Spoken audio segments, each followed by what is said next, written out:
Welcome to Smash the Like. This evening I'll be covering quiet promotion, what it is and how to properly address it.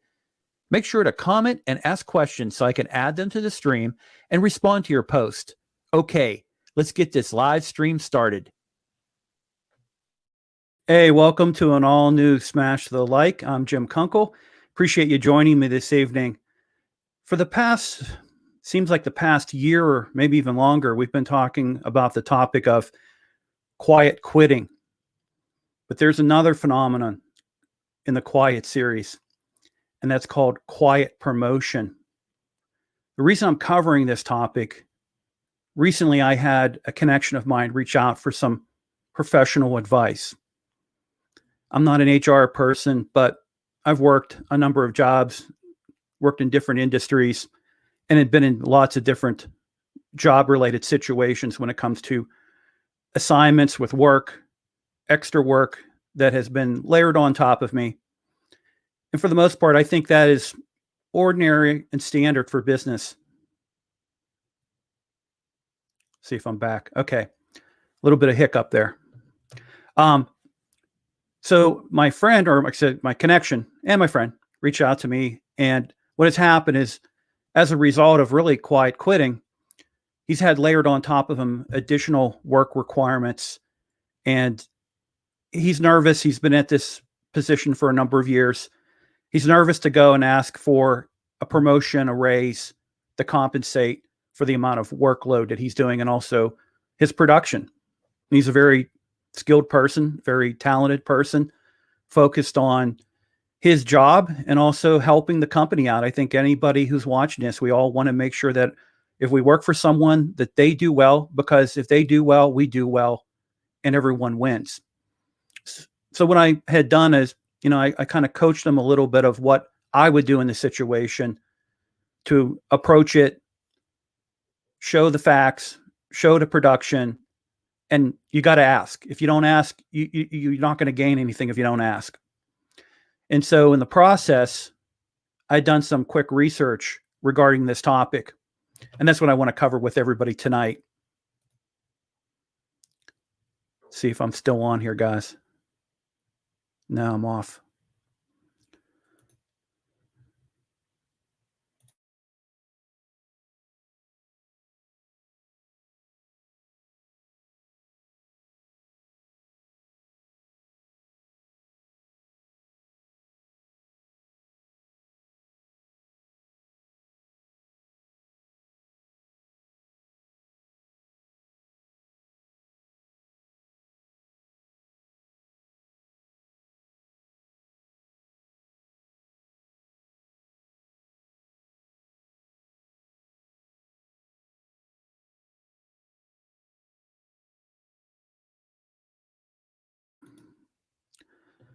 If somebody could put a comment in the...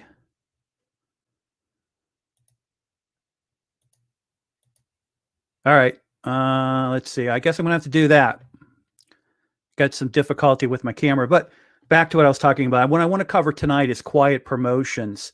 And before we go into tonight's conversation, I want to give a shout out to this live stream sponsor and also the sponsor for my content as well, which is coffeebrandcoffee.com.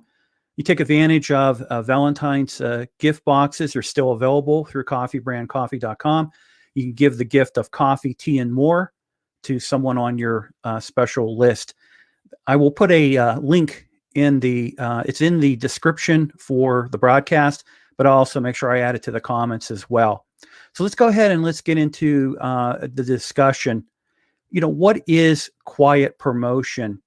Quiet promotion is when you're receiving an increased amount of workload, but you're not getting compensated. There's no adjustment for compensation, or you're not getting a change of position. Let's say if you're doing your job, but you're actually doing it to the next position, the next step up the ladder, if you're doing that work as well, and you're not getting that. Now, additionally, quiet promotions can also result when a worker is assigned the responsibility of a coworker who's left the team.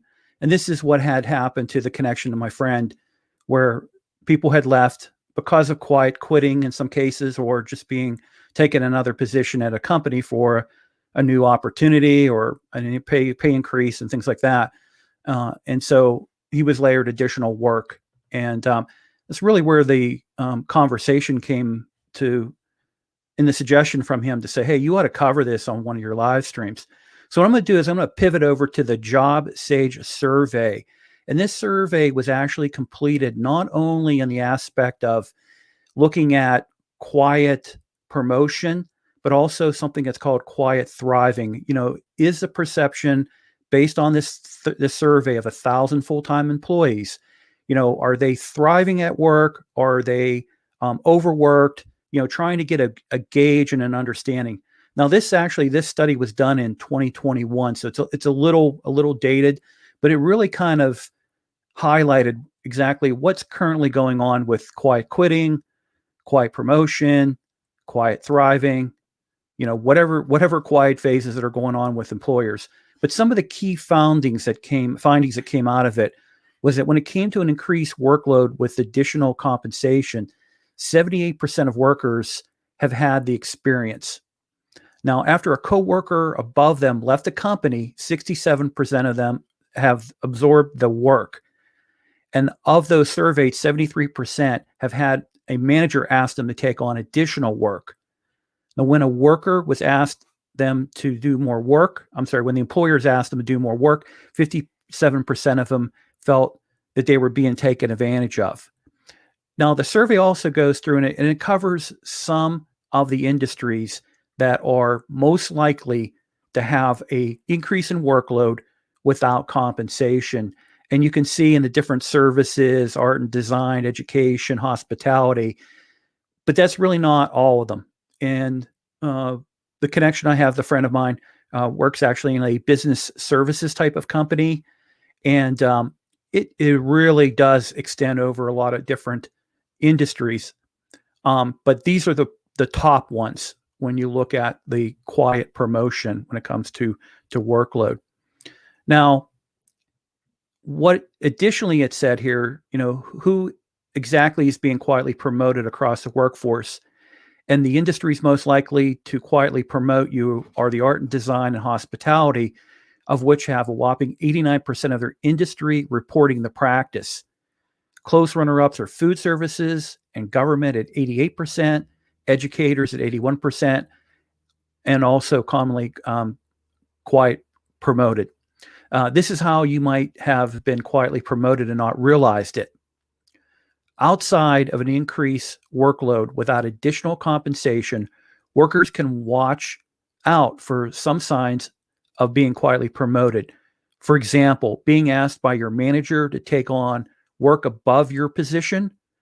Now, that reportedly has happened to 73% of American full-time workers. And these are the common signs of quiet promotion. And I mentioned about the 73% being asked by a manager to take on work above their position. 68% have had more work than others with the same title. And this is where you have the promotion on the title side of it, where they're actually doing work in that next level above them, and they're not getting that title. 67% have absorbed work after a coworker above them left. 63% of companies would suffer if employees refuse to be quietly promoted. This is where the big focus needs to be for companies. Some companies have interesting times when it comes to hiring and retaining employees. And this is where you want to make sure that when you're looking at company culture, when you're really looking at the work-life balance of your staff, to make sure that you don't have the quiet promotions going on, which would force people to want to look for another job, maybe change industries, or they might go into the quiet quitting in order for them to be let go. Let that decision be made by the employer because they can't seem to make that decision to leave. And it hurts everyone. It hurts the employer. It hurts the employee. It hurts your customers. And so this particular topic, as much as we want to address quiet quitting, quiet promotion has to be addressed. Now, again, as I mentioned earlier, 57% have felt that they were being taken advantage of by an employer asking them to do more work. I would make kind of an argument. It might not be a logical argument, but in some cases, a company or a manager, again, things have to get done. And until you get a new person or you make an adjustment within your team or your company, you might have to have people do additional work. But there has to be a middle ground. There has to be a way to look at this and come up with something that can work out. And that's what I want to go into and kind of talk a little bit about. When you're talking about making these changes or these things happen, how you can make people feel that they're thriving in their job versus that quiet promotion and having a negative impact. Now, thriving at work is a feeling more than satisfied with. Work-life balance is a real big percentage of it, but the work itself, they're doing quality work. They feel comfortable in the work they're doing. They feel like they're part of the team. They're a contributor. They're helping their company. And that makes a person feel very, very good, especially if you're incentivized on how well your company does. You're going to work as hard as you can, work with your team, help your team out, help the greater team out in order for you to achieve the best rate of return when it comes to what can we get with revenues and profits this year so that I can increase my bonus or my performance pay or whatever it might be. Career advancement, a little lower. Career advancement is important, but it's not the most. These days versus in the past, career advancement takes that backseat to work-life balance. Work-life balance, nearly 50%. So we're in a much different time these days than we were 20, 30 years ago. Now, the best ways to create a quietly thriving workplace. If there are workplaces where employees are currently thriving, how can other workplaces replicate the conditions to get the same results? Now, they asked the respondents, which allows them to thrive in the workplace, and that their responses included work-life balance, 60%, and enjoyment of the work, 46%. Discussion when asked what thriving means to them. And other ideal conditions include flexible hours, 43%, a favorable salary, 41% respondents, and a supportive manager, 41%. Supportive is a general term, so we asked specific actions that managers can take to support their employees thriving at work. Now, most employees would thrive under managers that number one in ranking, or actually two of them are number one, trust, recognizing their accomplishments. So having that trust, and it's mutual trust both ways, recognizing that team member's accomplishments, understanding their needs, understanding their life outside of work, advocate for their work, understand their workflow, invest in their career development. Makes a lot of sense when you look at these. Trust, I think, is real big. Like I say, it's two ways on the trust aspect of it. And I do think when it comes to recognizing accomplishments, maybe you want to give a shout out when a big project is, if you're a salesperson, you close a big deal, you want to shout that out. And I think the other thing too is to have them talk about, maybe you want to talk about that accomplishment and say, here's what I did and here's who I work with internally. And, I'd like to thank this person and this is what happened. And those type of stories can really help cultivate and also educate at the same time. But they're also motivators for others because they're going to want to have the same opportunity to talk about a success they have. The other thing is, I think a manager needs to really be an advocate. They need to really kind of fight for their team, always have the back of their team, always have their back, and also to make sure that anytime that they're talking as a manager, it's not me as a manager.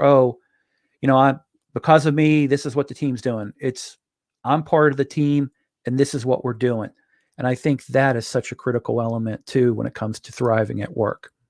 Now, it seems that the winning combination of a supportive manager is one that creates a trusting, celebratory environment, according to our results, The majority of employees would thrive under managers that trust them and recognize their accomplishments.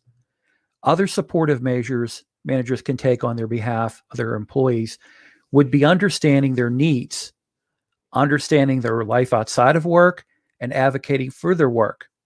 Employees would also appreciate managers that understand their workflow and invest in their career development. I think that is very important. It ranked lower, but it also true when it comes to career development. My mindset was always that, I'm going to do the best I can to help my boss elevate so that I can elevate. And think the same thing. When you work in a company, some people want to get into management. Some people like being in the field. Some people like being on the other side of the phone or working out of an office. So, I think it comes down to, what they want in their career, what they feel comfortable, what they want to do. But investing in their career development, recognizing too, when you have people on your team, maybe they are someone for advancement, for opportunity. So let's go a little bit further along here as well. And I'll go back to my slides here. So I want to cover some of the, here we go. Some of the topics when it came to, tips that you have. And let me change this background here real quick, guys. Appreciate it. Some of the tips when it comes to what you want to do is you want to revisit your job description. Take a look at your job description and understand it. When you apply for your position, you got the job, you were given a job description, and just see, does it match up to exactly what I'm doing today? Maybe you're 5 years, 10 years into your position. Is the position that is on the books, is it exactly what you're doing? And that's an opportunity, again, that you could have that data of the change of what you're doing when you do go and you ask for a promotion or you do ask for an adjustment in compensation. Bonus or incentive plans. Does your new work increase or impede your performance potential? In other words, what that means is if you have additional work that is layered on top of you, is it going to impede in your activity to generate as much opportunity to receive a bonus or hit your incentive plan? Is it going to take away from that? Because if it's taking away from that, yes, as an employee, it's very negative, but also as an employer, it's probably in most cases negative too, because that means that whatever revenue generating activity or profit generating opportunity you normally should be doing, you're not doing it because you're doing other stuff that has nothing to do with that. And that can be a major impact for the company being successful or having an off year. Has your manager or director balanced out workload across your team? Is your director, is your manager going to one person and saying, I know you can do this. I'm just going to have you do this and all of this other stuff in addition to your work, your normal workload. As a director or a manager, you really need to look at trying to balance things out. I think that tip is super important right there. Now, why are quiet promotions negative for the workplace? Overworking an employee, it's going to lead to a burnout, and that really does impact their productivity, but it also impacts the greater productivity of the company, the team, the division, whatever part of the business operation you are. It is going to impact it in some way, but also it does lead to that turnover. Now, employees tend to feel they feel unappreciated, and it really can impact company culture, which needs to be positive. You can have negative company culture. You can have positive company culture. And I've talked about company culture a lot when I was doing the build out series, because with company culture, it really helps you to recruit, retain, advance, grow your company. The other thing is it looks really good too with your customers and your prospects when maybe they're reading about you're in a top 100 employer, or you're the number one employer in your industry when it comes to employee satisfaction. That goes a long way for recruitment, for internal, pride when it comes to overall company pride, but also too when you're looking to grow your company, that people want to do business with people they like and they trust, right? And employees also, they desire real promotions, not being taken advantage, real promotions. Rudy, thank you. I'm glad you responded because I did go offline a little bit here. Rudy says culture is huge. I'm a big culture person when it comes to companies. It is so, so important. And it's hard. Sometimes it's hard. You can develop it, and sometimes it's hard to really cultivate it and maintain it, but you have to work hard at it. It's not just a piece of paper where you have, oh, this is our company culture, and it's just something you pull out. Talent retention, that is super important too, because when you invest into, even as an employee, if you invest into a company and you have a number of years in there, you don't want to start over with another company, or maybe you're going into you got to go into a different industry because that's the next opportunity that might be open for you, right? But as an employer, you're throwing in thousands and thousands, and sometimes even maybe overall hundreds of thousands of dollars in the overall career of someone who's in your company, and that investment you want to return on. So you need to retain that talent. And what Katie Duncan from JobSage, I pulled this quote out. She says, your job description when you got hired, usually it becomes a little more than that. There comes a point when it's like, okay, this is creeping into the title above me. And I think, again, when you do that assessment of this is your job title, this is what you've been asked, what your job title, your roles and responsibilities. But if it's above and beyond that, then that's a good argument. So as we go forward in this conversation tonight, that's going to be something you're going to use as ammunition or a backup when you go and you ask for a promotion or you ask for compensation change based on the work and the production that you are delivering to the company. Now, how can you talk to your manager if you feel like you're being quietly promoted? If you don't speak up for yourself, no one else is going to speak up on your behalf. That is so true. And if you don't say anything, it's just, in some cases, it's probably not going to be recognized because it would have already been recognized if it was, if it was apparent. And so you have to speak up. And this goes back to having all that documentation, showing your increased performance and responsibilities when you're asking for a raise or a promotion. My only experience with this was one company I worked for where I was an inside and I wanted to go to an outside position. And what I did was I gathered a 24-month period where it showed a progression of my inside production numbers when it came to call activity, conversion, new accounts, profit margin, total revenue, new industries, and those types of things. And I was able to go to the CFO of the company and show exactly what I had generated over a 24-month period and how I focused, how I went through, process and procedure to get new clients and new customers. And this was in the technology and the data communication side of the economy. And I was able to take that and get the promotion and move into the outside position. If I would have never done that, I would have been in inside sales, working behind the phone the whole time. But I did have that desire to get to the outside. And then literally after that, any other job I've ever had, it's always been working in the field and working outside. And I really like doing that business development and, kind of looking for, getting out there and what do you want to say, shaking the trees and kicking the bushes. It's a kind of a fun thing to do for me. And then also if you can do it while you're getting compensated for it, it's even more the better. So just kind of wrap everything up. You have to take that documentation and you want to also make sure you understand exactly what you're taking before you go and have that conversation. You want to see that it is showing a progression. It's showing that you are really stepping up, that you have that capability to get that increased workload, but also too, fair is fair. I'm being paid this level when I'm producing this level. And if you don't ask, you don't have an opportunity.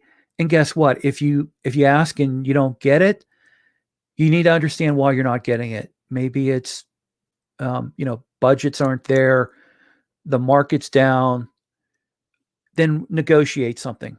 Then, okay, next year, hopefully you'll be in a different position.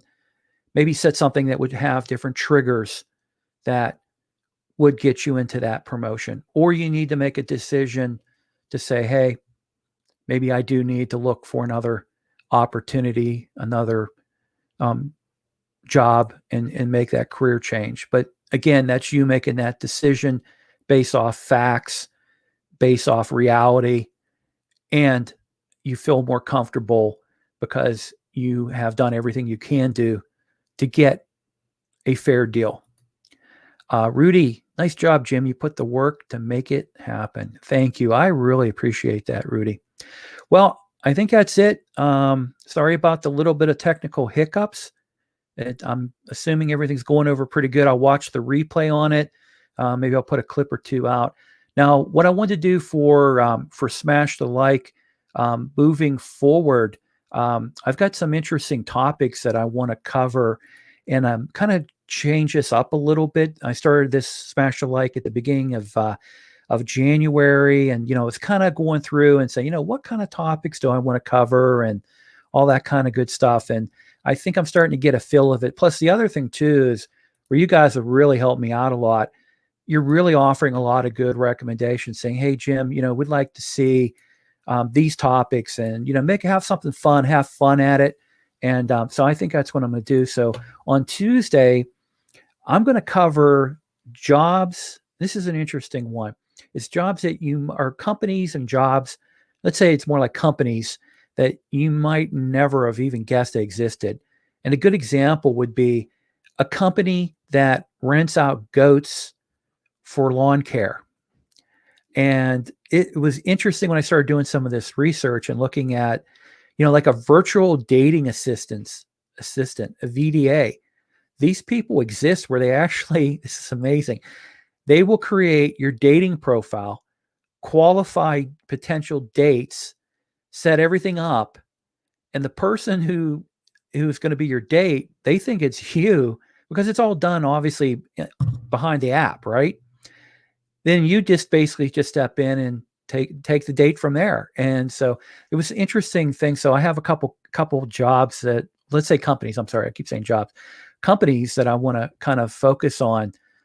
In San Francisco, there's a cafe that you can take your dog, and they actually have a canine menu, so that if you want to have your pet, your dog, I have to look into them. I don't know. I don't think I have anything for cats. I don't know if anybody would ever want to, I'd probably want to take your dog. I don't know if anybody would want to take their cat with them, but it was an interesting. So I'm going to cover that stuff on Tuesday. So hopefully we can shake up some topics. And then I was also looking into, other type of things related to advanced, AI. We're talking about the, cyber links and things like that, the net, the net neural implants and things like that. Looking at what the next 10 or 15 years might bring. So I think with Smash the Like, I'm going to kind of shake it up a little bit, make it a little bit more interesting and hopefully more engaging and everything like that. And Rudy's got giving me a laugh hysterically. I appreciate that, Rudy. But yeah, I think that's what we'll do. So that being said, I appreciate everybody being here tonight.